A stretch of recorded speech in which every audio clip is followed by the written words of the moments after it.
Welcome back to Clean News MP. चलिए देखते हैं मध्य प्रदेश की 25 फटाफट बड़ी खबरों को। इससे पहले आप न्यूज को कहां से देख रहे हैं, हमें कमेंट में बताना बिल्कुल ना भूलें। साथ ही हमारे फेसबुक पेज को भी फॉलो करें। फेसबुक पेज का लिंक डिस्क्रिप्शन में दिया गया है। मतदान के बाद सीएम मोहन की बैठक, रिकॉर्ड जीत का किया दावा। मध्य प्रदेश में आज लोकसभा चुनाव के दूसरे चरण के मतदान हुए। 6 सीटों पर ओवरऑल 58.35% वोटिंग हुई। इस बार 2019 की तुलना में करीब 10% मतदान कम हुआ। मतदान खत्म होते ही मुख्यमंत्री डॉक्टर मोहन यादव भाजपा कार्यालय पहुंचे और मतदान को लेकर कार्यकर्ताओं के साथ बैठक की। इसके साथ ही सीएम मोहन ने दिन भर के वॉर रूम के कामों की समीक्षा की। राहुल गांधी 30 अप्रैल को भिंड में करेंगे रैली। 6 मई को धार और बड़वानी में पीएम मोदी की सभा।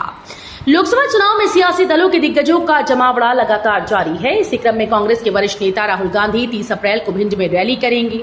यहां पर कांग्रेस ने विधायक फूल सिंह बरैया को चुनाव मैदान में उतारा। बरैया भांडेर से विधायक हैं। वहीं इससे पहले राहुल गांधी मंडला और शहडोल में रैली कर चुके हैं। उनको सतना भी आना था, क्योंकि स्वास्थ्य खराब होने के चलते अचानक उनका कार्यक्रम रद्द हो गया था। स्टेट मॉनिटरिंग सेंटर से बसों पर रखी जाए नजर। ड्राइविंग ट्रैक पर शुरू किया जाए टेस्ट। क्षेत्रीय परिवहन कार्यालय कोकता भवन में बने स्टेट मॉनिटरिंग सेंटर से हर यात्री बसों पर नजर रखी जाए। जिन यात्री वाहनों में जीपीएस और पैनिक बटन नहीं लगे, उनमें सख्ती करके लगवाए जाए। इससे बसों में सफर करने वाली महिलाओं की जरूरत पड़ने पर संबंधित थाने की पुलिस मदद करने के लिए पहुंच सके। जब तक बसों में जीपीएस और पैनिक बटन नहीं होंगे, तब तक सेंटर से 100% बसों पर नहीं रखी जाएंगी। कांग्रेस पर बसे शिवराज, राहुल गांधी सैम पित्रोदा को बताया गुरु और चेला। पूर्व मुख्यमंत्री शिवराज सिंह चौहान ने प्रेस कॉन्फ्रेंस कर कांग्रेस पर जमकर निशाना साधा। शिवराज सिंह चौहान ने कहा कि राहुल गांधी और सैम पित्रोदा गुरु चेले हैं। सैम पित्रोदा राजीव गांधी के सलाहकार रहे हैं। सैम पित्रोदा जैसे लोग ही कांग्रेस को विचारधार देते हैं। सैम पित्रोदा ने कहा कि कांग्रेस सत्ता में आई तो विरासत टैक्स लगाएगी। ये भारत है, अमेरिका नहीं। यहाँ की संस्कृति और परंपरा अलग है। धार की गौशाला में खुदाई में मिली खंडित प्रतिमा। हिंदू पक्ष ने किया सनातन से जुड़ा होने का दावा। भारतीय पुरातत्व सर्वेक्षण की टीम को 36वें दिन शुक्रवार को सर्वे के दौरान भीतरी परिसर में मिट्टी हटाते समय एक खंडित प्रतिमा का ऊपरी हिस्सा मिला।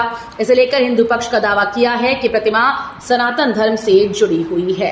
हालांकि ये स्पष्ट नहीं किया गया कि प्रतिमा किस देवी या देवता की है।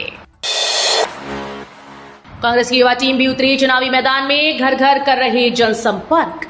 लोकसभा चुनाव 2024 के कांग्रेस पार्टी के भोपाल से प्रत्याशी अरुण श्रीवास्तव लगातार प्रचार प्रसार में जुटे हैं। जहां एक दिन पहले महिला कांग्रेस उनके प्रचार में जुट गई, वहीं अब युवा भी तेजी के साथ सक्रिय हो रहे हैं। युवाओं की टीम भोपाल संसदीय क्षेत्र के 7 विधानसभा चुनाव में पहुंचकर जनता के हित से जुड़ी कांग्रेस की नीतियों को आम मतदाताओं के बीच पहुंचा रही है। कॉलेज में 1 मई से शुरू होंगे एडमिशन। बीएड में 30 जून, यूजीपीजी में 25 जुलाई तक चलेंगे। ग्वालियर में महाविद्यालयों में प्रवेश प्रक्रिया के लिए हायर एजुकेशन डिपार्टमेंट ने शेड्यूल जारी कर दिया है। हायर सेकेंडरी परीक्षा का परिणाम आने के एक दिन बाद ये शेड्यूल जारी किया गया। शेड्यूल के मुताबिक बीएड कॉलेजेस में प्रवेश प्रक्रिया 1 मई से शुरू होकर 30 जून तक 3 चरणों में पूरी होगी। वहीं यूजीपीजी कोर्स में प्रवेश 25 जुलाई तक चलेंगे। उच्च शिक्षा विभाग ने प्रवेश संबंधी गाइडलाइन पहले ही जारी कर दी थी। भोपाल में 85+ के बुजुर्गों व दिव्यांगों के लिए घर से मतदान का पहला चरण शुरू। लोकसभा चुनाव के लिए भोपाल संसदीय क्षेत्र में तीसरे चरण में 7 मई को मतदान होना है, लेकिन 85 वर्ष से अधिक आयु वाले और दिव्यांग मतदाता अपने घर बैठे मतदान कर सकते हैं। निर्वाचन आयोग के द्वारा उन्हें ये सुविधा दी जा रही है, जिसकी 26 अप्रैल को यानी कल शुरुआत हुई। घर से मतदान की प्रक्रिया 27 अप्रैल शनिवार तक चलेगी। मतदान दल मतपेटी सहित अन्य चुनाव सामग्री लेकर इन मतदाताओं के घर पहुंच रहे हैं और उनसे मतदान करा रहे हैं। भाजपा ग्रामीण में तो कांग्रेस शहर में लगा रही जोर। लोकसभा चुनाव के लिए नामांकन प्रक्रिया पूरी होने के बाद चुनाव प्रचार ने गति पकड़ ली है। शुरुआती चुनाव प्रचार में भाजपा का फोकस ग्रामीण क्षेत्रों में और कांग्रेस का शहरी मतदाताओं पर है, क्योंकि ग्वालियर संसदीय क्षेत्र में पिछले 3 चुनाव के नतीजे बताते हैं कि ग्रामीण क्षेत्र के मतदाताओं को कांग्रेस का और शहरी मतदाताओं का भाजपा को भरपूर साथ मिला है। लैंडफिल साइट में 31 मई तक खत्म करना होगा कचरे का पहाड़। नगर निगम आयुक्त हरेंद्र नारायण ने शुक्रवार को आदमपुर लैंडफिल साइट का निरीक्षण किया। इस दौरान वहां मिश्रित कचरा पहुंचने की जानकारी मिलने पर नाराजगी व्यक्त करते हुए अधिकारियों को फटकार लगाई। साथ ही कचरा निस्तारण का काम कर रही ग्रीन रिसोर्स कंपनी के अधिकारियों से 31 मई से पहले कचरे का पहाड़ खत्म करने की चेतावनी दी। वहीं काम की रफ्तार कमजोर होने पर अधिकारियों से उक्त कंपनी पर पेनाल्टी लगाने के निर्देश भी दिए। फ्लैट दिलाने के नाम पर बिल्डर ने 5 लोगों के साथ की 77 लाख रुपए की धोखाधड़ी। मध्य प्रदेश की राजधानी में धोखाधड़ी का एक बड़ा मामला सामने आया, जहां फ्लैट के नाम पर बिल्डर और उसके साथियों के द्वारा 77 लाख रुपए की धोखाधड़ी की गई। इस दौरान पीड़ितों ने पुलिस में शिकायत दर्ज कराई। वहीं पुलिस ने मामला दर्ज करते हुए आरोपी बिल्डर के अलावा उसके साथियों के खिलाफ मामला दर्ज कर तलाश शुरू कर दी। कटनी में बन रहा भारतीय रेल का सबसे लंबा ग्रेड सेपरेटर। रेलवे पर चल रही प्रमुख रेल परियोजनाओं को गति प्रदान करने के लिए संपूर्ण भारतीय रेलवे में तीव्र गति से अधोसंरचनात्मक कार्य किया जा रहा है। इसी श्रृंखला में पश्चिम मध्य रेल पर अधोसंरचना कार्य परियोजनाओं को तीव्र गति प्रदान की जा रही है। पश्चिम मध्य रेल के जबलपुर मंडल में सबसे लंबा वायाडक्ट कटनी ग्रेड सेपरेटर का निर्माण कार्य किया जा रहा है। कबाड़खाने में धमाका मामला, गोदाम मालिक के भाई के घर चला बुलडोजर। कबाड़खाने में धमाका मामले में जिला प्रशासन ने बड़ी कार्रवाई की है। कबाड़खाने मालिक के भाई के अवैध निर्माण पर बुलडोजर चला दिया। जबलपुर के आनंद नगर इलाके में कबाड़खाने के मालिक शमीम राजा का भाई मोहम्मद सलीम रहता है। प्रशासन ने मोहम्मद सलीम के घर की नफाई कर अवैध कब्जे को बुलडोजर के जरिए सख्ती से हटाया। इस कार्रवाई के दौरान इलाके में भारी गहमा गहमी का माहौल रहा। शिवराज बोले, सत्ता में आई कांग्रेस तो विरासत टैक्स लगा देगी। जनता समझे सोनिया राहुल के असल इरादे। विरासत टैक्स को लेकर देश से लेकर मध्य प्रदेश में सियासी पारा चढ़ा हुआ है। भाजपा कांग्रेस के चुनाव जीतने पर विरासत टैक्स लगाने का हिडन एजेंडा को लेकर मुद्दा बना रही है। पूर्व मुख्यमंत्री शिवराज सिंह ने शुक्रवार को मीडिया से बातचीत करते हुए राहुल गांधी पर निशाना साधा। उन्होंने कहा कि राहुल गांधी और सैम पित्रोदा गुरु चेले हैं। कांग्रेस यदि सत्ता में आई तो विरासत टैक्स लगा देगी। बरकतउल्लाह विश्वविद्यालय के भौतिकी विभाग में लगी आग, उच्च स्तरीय जांच की उठी मांग।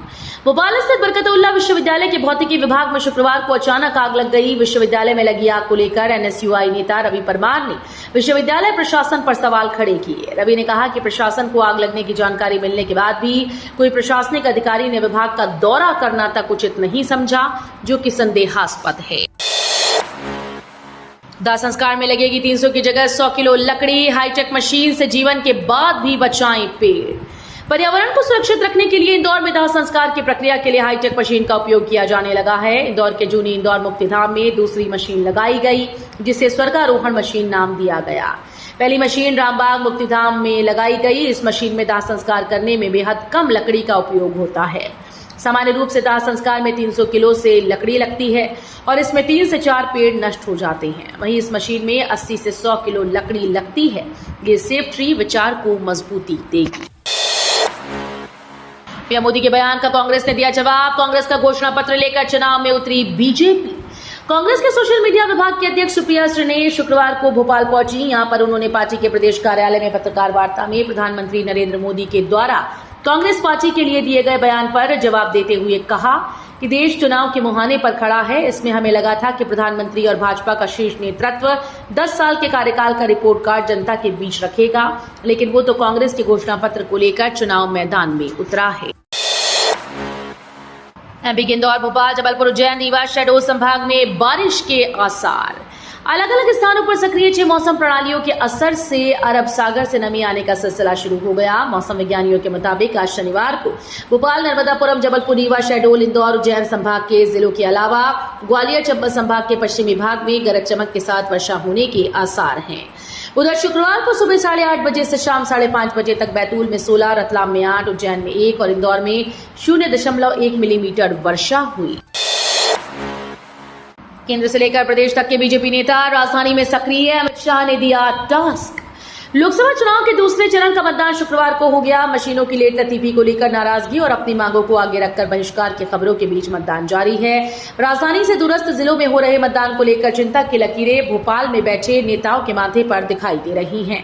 केंद्रीय नेताओं से लेकर प्रदेश नेतृत्व तक स्थितियों को दुरुस्त करने की कवायद में जुटा दिखाई दे रहा है।